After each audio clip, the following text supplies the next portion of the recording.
La ficción romántica es la más pobre y deficiente de la historia del arte y la literatura.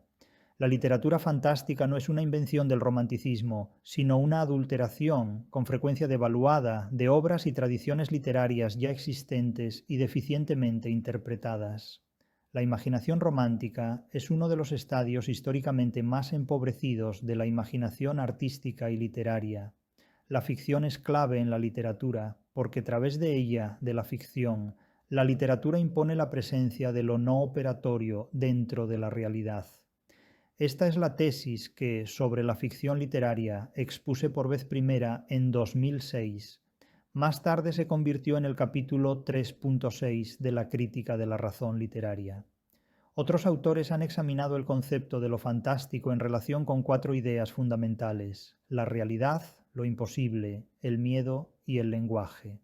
Nos interesan las cuatro, pero particularmente nos interesa la realidad y sus límites, esto es, lo posible y lo imposible, y las formas que coexisten y se codeterminan en tales extremos fronterizos, lo maravilloso, el realismo mágico o lo grotesco. La tesis fundamental de algunos de estos autores es que lo fantástico impone la presencia de lo imposible dentro del mundo real.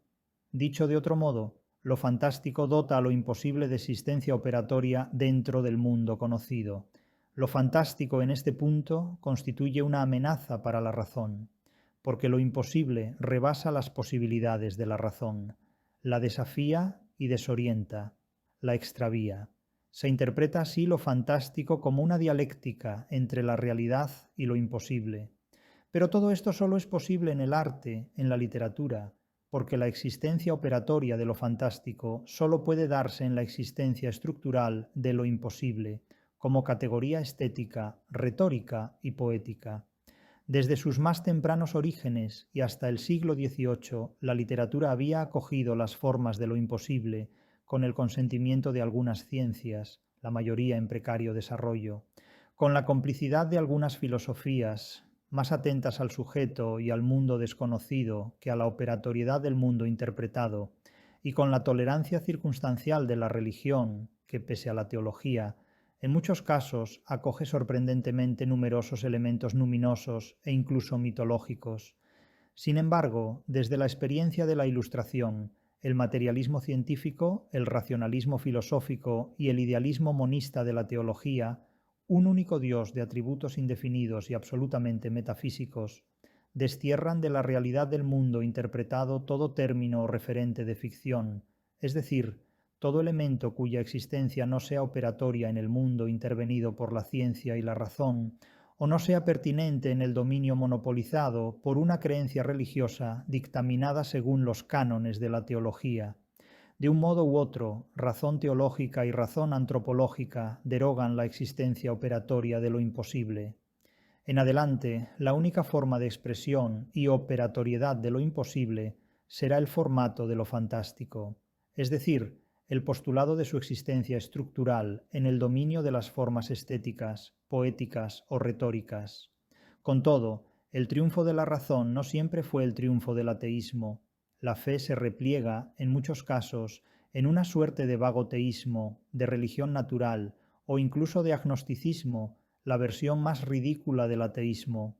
Se llega a afirmar en la cima de la Ilustración que lo que la razón no puede explicar es precisamente algo imposible.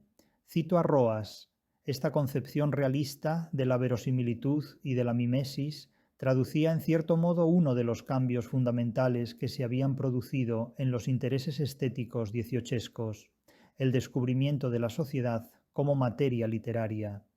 La novela del siglo XVIII cambió su objeto de imitación para centrarse en la realidad que circundaba al hombre y encontró su razón de ser en la expresión de lo cotidiano. Fin de cita. No creo en los fantasmas, pero me dan miedo. Estas palabras de Madame du Deffand, que recuerda a David Roas, explican cómo, pese a la derogación de lo sobrenatural tras el triunfo del racionalismo ilustrado, lo fantástico sobrevive vinculado a la experiencia humana del miedo, de modo que la emoción de lo sobrenatural, expulsada de la vida, encontró refugio en la literatura. Fin de cita. Por este camino, y de la mano del más incipiente romanticismo, el horror adquiere un lugar de privilegio en las nuevas concepciones estéticas de finales del siglo XVIII. El terror puede inspirar placer si el observador está seguro de sentirse a salvo. Dicho de otro modo, el miedo se disfruta si se sabe que no tiene consecuencias operatorias, es decir, si se trata de una ficción. Sin embargo, pese a todas sus fuerzas, la estética romántica acaba por aceptar que lo irracional solo puede existir ficcionalmente, es decir, fuera de la realidad efectivamente existente y operatoria. Si para el ilustrado solo existía aquello que podía demostrarse, lo que escapaba a los límites de la razón era, por tanto, irracional, ilusorio, sin sentido. Los románticos, sin rechazar las conquistas de la ciencia, postularon que la razón, por sus limitaciones, no era el único instrumento de que disponía el ser humano para captar la realidad. La intuición y la imaginación podían ser otros medios válidos para hacerlo. Después de todo, el universo no era una máquina, sino algo más misterioso y menos racional, como debía de serlo también la mente humana. Fin de cita. Todo esto es muy cierto, pero la mente humana, pese a todas sus efervescencias emocionales, ha funcionado históricamente de forma cada vez más racional en todas direcciones. El ser humano no puede sobrevivir si prescinde de la razón. La mente humana del artista romántico construye infinitos misterios, ciertamente, pero todos ellos muy racionalmente diseñados. La imaginación y la fantasía románticas son construcciones sofisticadamente racionales. El demonio, lo grotesco, lo macabro, el horror, lo extraño, lo singularmente deforme. Todo ello responde a una poética de un rigor extraordinario y de un muy cuidado racionalismo. Los románticos pensaron mucho y muy bien cómo querían diseñar las delicias del horror, el misterio o el sueño.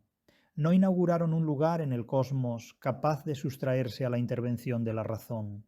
Todo lo contrario, diseñaron muy racionalmente, a la altura de la ciencia ilustrada, toda una poética de lo fantástico y de lo maravilloso, de la que hoy somos herederos.